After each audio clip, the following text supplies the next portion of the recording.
Hey guys, welcome back to another ride from Tampa Bay. Today I'm actually kind of going to work. I'm doing a speaking engagement down for the American DJ Association in Clearwater. Let's see, I wanted to make sure I got that set. Yeah, I couldn't remember if I had that set back because the wife and I did a ride on Sunday for breakfast. I do speaking engagements for various groups in the wedding industry, and last year I spoke at the national conference for the Association of Bridal Consultants, and one of the topics I did was best internet practices for your business, and I talk about things to make and save people a whole lot of money. Oh my god, it's got a ton of dust in my eye. I gotta pull over. What the hell? I think it's from that guy mowing or something. Ah! Wow, that was bad. Feels like I had twigs in my eye there for a second. Whew! Alright. Ah, there's still one in there. Normally I don't ride too much with the visor open, but my god, I was just going around the corner. You don't expect anything in the neighborhood like that. I didn't even see what it was. Usually if somebody's doing a leaf blower or something like that, I can see it and I'll put my visor down real quick. Whatever it was tiny. So last year I did this talk, and I do a lot of websites for wedding vendors. It's not really part of my core business, but I do a lot of the work just from word of mouth. So I get to see a whole lot about how other business owners are actually running things as far as their technology goes. Websites, domains, registrations, email setups, everything related to tech with their actual business. And I'll tell you what, I have done, 40 sites so far, and I've helped just as many people in, not doing their site just because I'm known as the computer guy around here in the wedding industry, which is fine. I have yet to see two people do things the same way. It is just, I am not going to make this light. Visor back up. It is absolutely amazing to me the different combinations people can come up with on their own for how to do things. I mean, just email alone. Take, for example, somebody has a business site. I'll use an example I just did. FelixTheDJ.com. He's obviously a DJ, and his name is Felix. Good name. I like that. Nice and short, simple, it works. But he uses a Gmail account. And a lot of people do that. Not just Gmail, but they use Yahoo and AOL. They use their local ISPs like Roadrunner, TampaBay.rr.com. They use Hotmail. I mean, freaking everything. Every kind of combination you can think of. They will use multiple emails for the same business. And the people have combinations of forwarding things and using actual different accounts. They will have employee accounts, but they'll have copies going to themselves, and I'm telling you, there are endless combinations of how people organize stuff. So that's just one example of what I talk about, why it's advantageous to do certain types of setups. I always advocate for, number one, if you're running a business, only use email from your domain, because it's simply the more professional route. You don't expect to email somebody at Amazon, for example, and have them reply with Amazon customer service at gmail.com. And until I say that particular example, people just don't get it. But as soon as I do, they're like, oh man, you're right. Yeah. So FelixTheDJ at gmail.com just doesn't seem like a professional business contact, as opposed to Felix at FelixTheDJ.com. It's just like, it's so simple. But the number one reason people do that is they hate change. They just can't stand change. Doesn't matter if it's a good change. People just don't want to do it. Another good example, a client I worked with last month. And this is a real good long-term client, got a lot of projects that I'm doing and have done with them. And this guy was hosted for a long time with GoDaddy, and GoDaddy absolutely blows. They are a horrible hosting company. Now, I know some people are watching this are going to say, I've never had a problem with them, they're great for me. Well, that's wonderful. They're working in your particular case, but for a lot of different things, they suck. Number one, they really have horrible customer support. This guy was trying to get things resolved. He spent nearly 5 hours on the phone talking to different people and would get different answers depending on who he was talking to. And that's typical. You know, they're horrible. Their performance sucks. Their speed of their servers on a shared server is horrible, and there's no reason for that. If you are not running a huge company with tons of traffic, and by the way, none of my websites, even my big one, needs anything special. Just a normal shared server is more than enough if it is a good host. GoDaddy is not. He had horrible performance. He had like 5 people visiting a day, all right? It was just terrible. They wouldn't move him. But yet his brother, who owns another similar business and also had hosting on GoDaddy, had the same problem, called in and complained, and they moved him. And they were telling this other guy, nope, we can't do that. You need to upgrade to your own server, and they're trying to upsell him on bullshit. It's just ridiculous. That's just the way they work.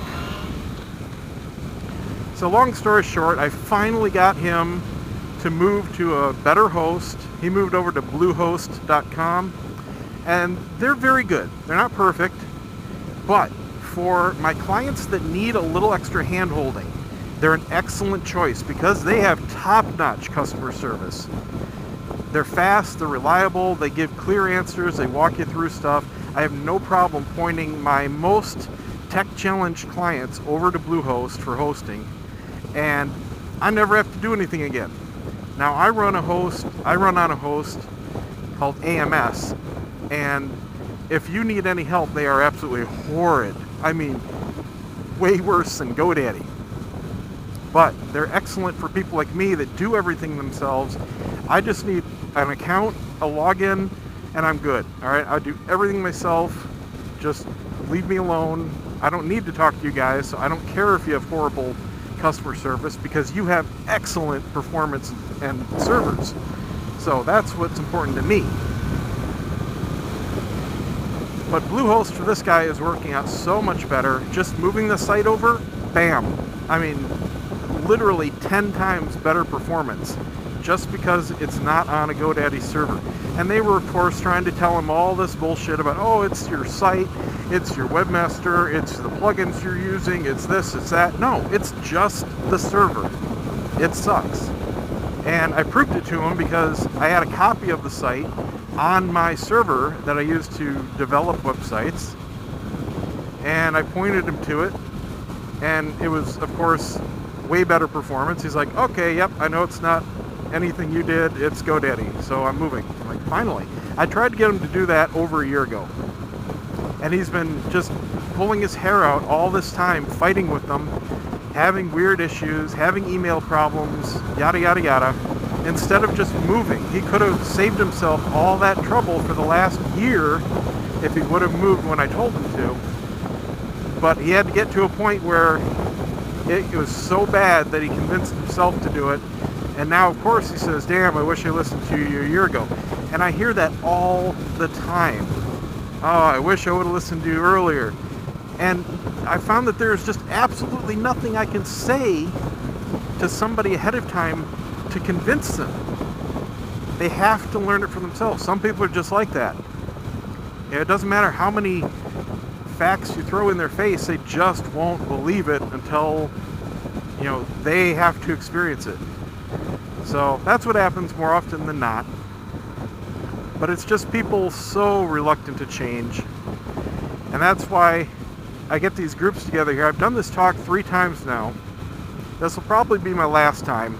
Honestly, it's getting a little long in the tooth, getting a little boring. I like that I will directly help, I don't know, 1, 2, maybe 3 people at each time I do it.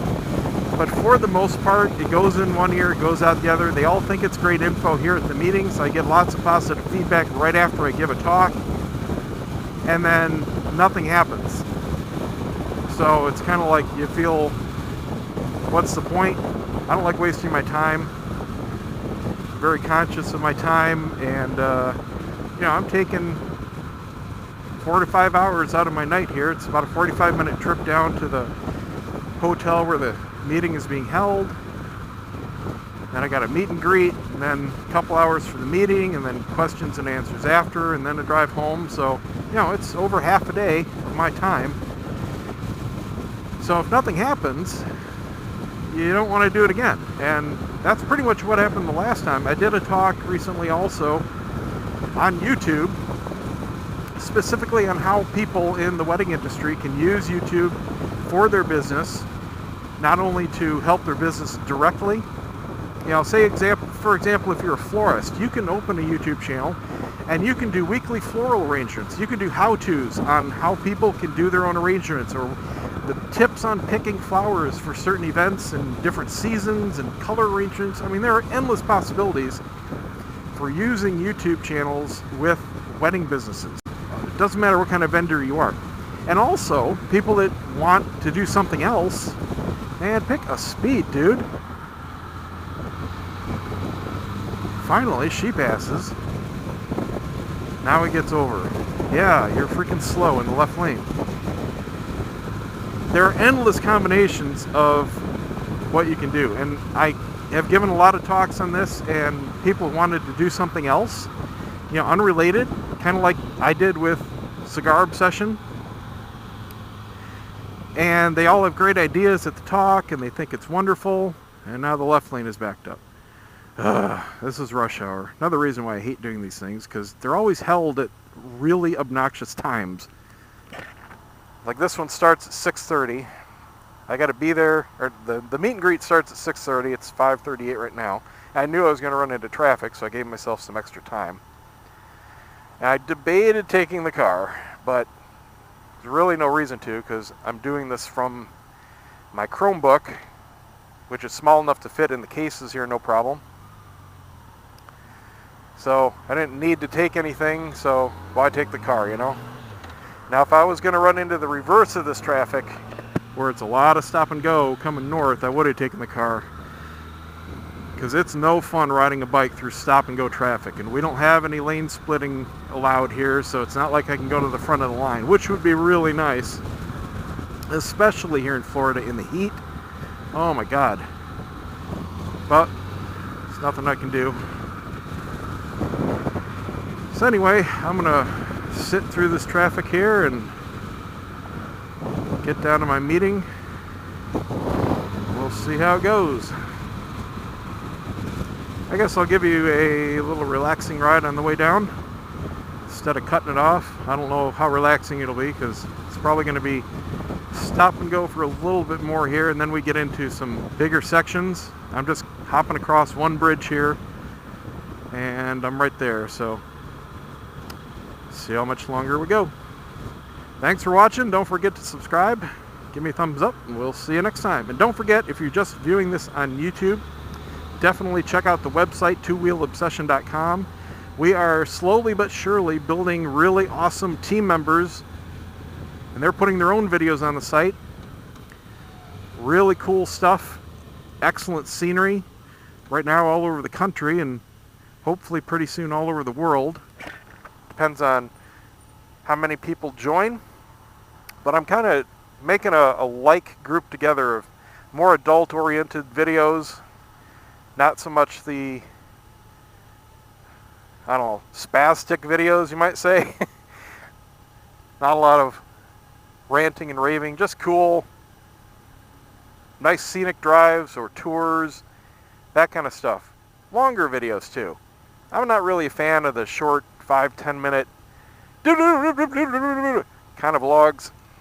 I don't mind if they're long and people have something to say, or it's just a nice ride to watch. That's cool to me. So that's what I'm kind of gathering, other people that are doing that same kind of thing. I've got 2 others actively posting right now, a 3rd one that is going to be shooting over a new video real soon. And he'll be up with his bio, so you can check out all their sites, subscribe to them if you want to. And that's it. Alright, I'll shut up now. See ya.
Oh yeah, I meant to tell you guys, the wife and I, like I said earlier, we went out Sunday morning and we started to do a dual vlog. We went down for breakfast at a real popular place down in Clearwater, so we were testing out her recording through my headset to the GoPro. She has an SMH10 and had a couple issues. One, easily fixed. She had a lot of wind noise, and this was the first time we were testing her comm actually in use with her new helmet. And she's got a 3/4 helmet, so it doesn't have any chin bar. She just has the visor, and I knew there was going to be some experimentation, and I think I know what to do. There's an optional wind clip that goes on her microphone, and I think that should really help, and just positioning it a little bit differently. Plus, she had the visor one click up and didn't know it, so that'll help a little bit too. So the video was unusable. I never put it up or anything because it was just all, you know, really obnoxious wind noise. But the other issue, and I didn't even check to see if this came through in the video, I just deleted it because of the wind noise, but it had some interference between the two comms, only on my end though. She didn't hear anything, but it sounded like microwave popcorn on my end, coming from her headset to my speakers. And I would imagine that was probably going through the video since everything goes through my unit to the GoPro, but I'm not sure. Anyway, I don't know what that was. It didn't show up in my testing when I paired the units. But you know what? I tested with my old 20S, the original one I got that was bad out of the box. This replacement has been good for all functions that I've used so far. So I'm not sure exactly what was causing it. I'm going to do a factory restore on hers and do a repairing. And I also need to experiment. We synced up Sunday with hers on first, and then I turned mine on. I'm going to try the opposite. I don't know if it makes any difference or if there is a certain way you're supposed to do it. I didn't see anything in the manual about a certain order as far as turning on or if it stores pairing. I'm really not sure. I have not even gone through and really set mine up because I'm really only using it for these vlogs. I haven't used my phone with it at all yet. Haven't played any music with it. Haven't played the radio. I haven't done anything. Haven't set any of that cool feature stuff up. So I need to do that when I get some time. It's no rush though, because you know, I don't really listen to music when I'm riding. I'm sure it'll be cool to do sometimes, maybe on a trip or going down the freeway or something. But for the most part, I love to listen to the bike. So it just hasn't been a pressing need.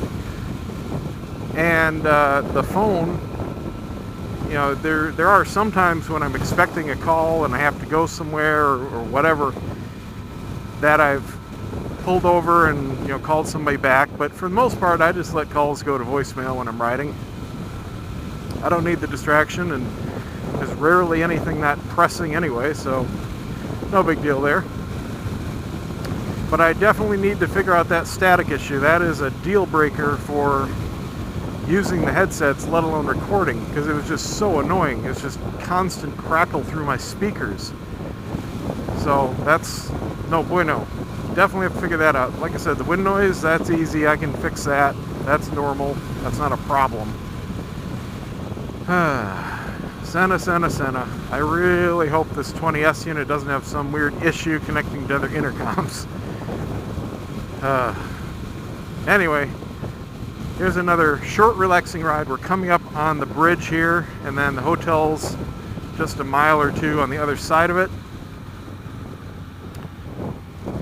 And that'll be it for me.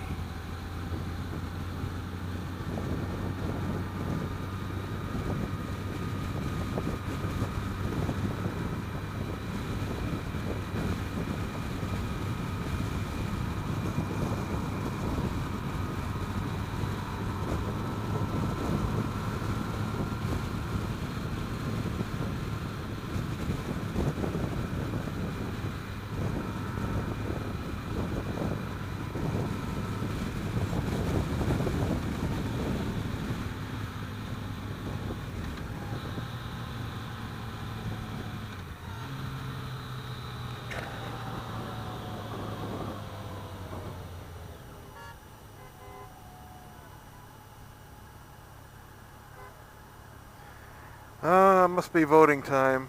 I have never understood the point of these freaking volunteers waving on corners with signs. Wow, that really does a lot. Not. Oh, I see a sign. That's going to change my opinion of something. Who's that freaking stupid that seeing a sign with a name on it makes you vote for a person? Seriously, what's the point? I mean, all this does is make these volunteers feel good about themselves. That's it.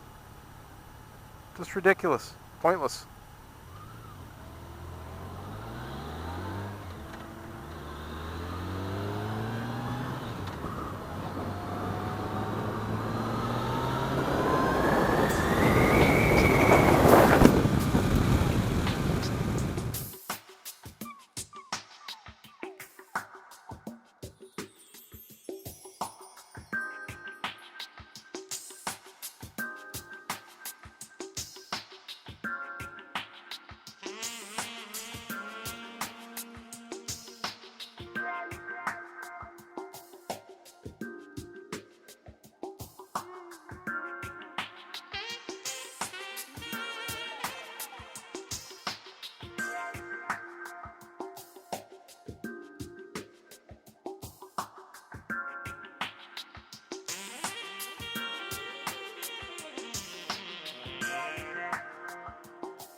Alright, I'm looking for the Holiday Inn. It's supposed to be on the left here somewhere. Sleep in, Chinese food, restaurant. Where the hell is it? I know it's before the bridge up there. There's a Quality Inn. Holiday Inn, there it is. Alright. Next turnaround.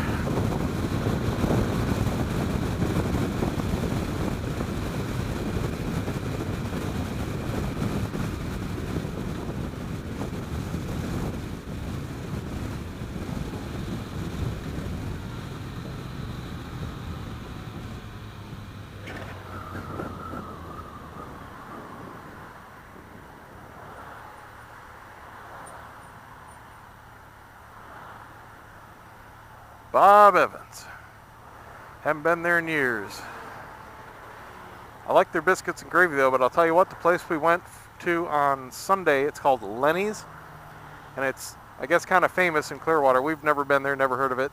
I thought it was like a cheap Denny's. I've always seen it on the side of the road. It's near the corner of, well, between Drew and 60 along the service road for 19. And it's right next to a hotel, so you get a lot of walk-in traffic there. Super busy, awesome food, really big portions, great prices. I got more than I could eat. We walked out for, I don't know, 25 bucks. And another old fart trying to sideswipe somebody. Typical. But I had a big old plate of biscuits and gravy and some home fries. I think I had 2 bites of the home fries because I was so full. And it's called the Big Carl. You get 2 biscuits split, tons of gravy, and oh my God, the gravy was good. Better than Bob Evans, and I love Bob Evans. Just made me think of it seeing there. So yeah, if you're ever down in Clearwater and you have the chance for breakfast, definitely hit up Lenny's. You can find them on Yelp and Facebook and all that kind of stuff.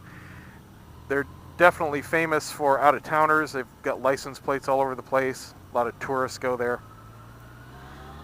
But it's not just a gimmick. Awesome, awesome breakfast. Oh, come on, Senna. Cancel.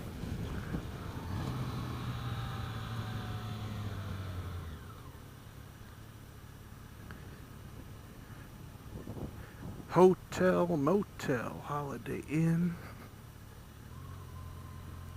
Let's find the entrance here. I'm gonna bet it's this way. I see a lot of vans that I recognize. Hey, this'll work.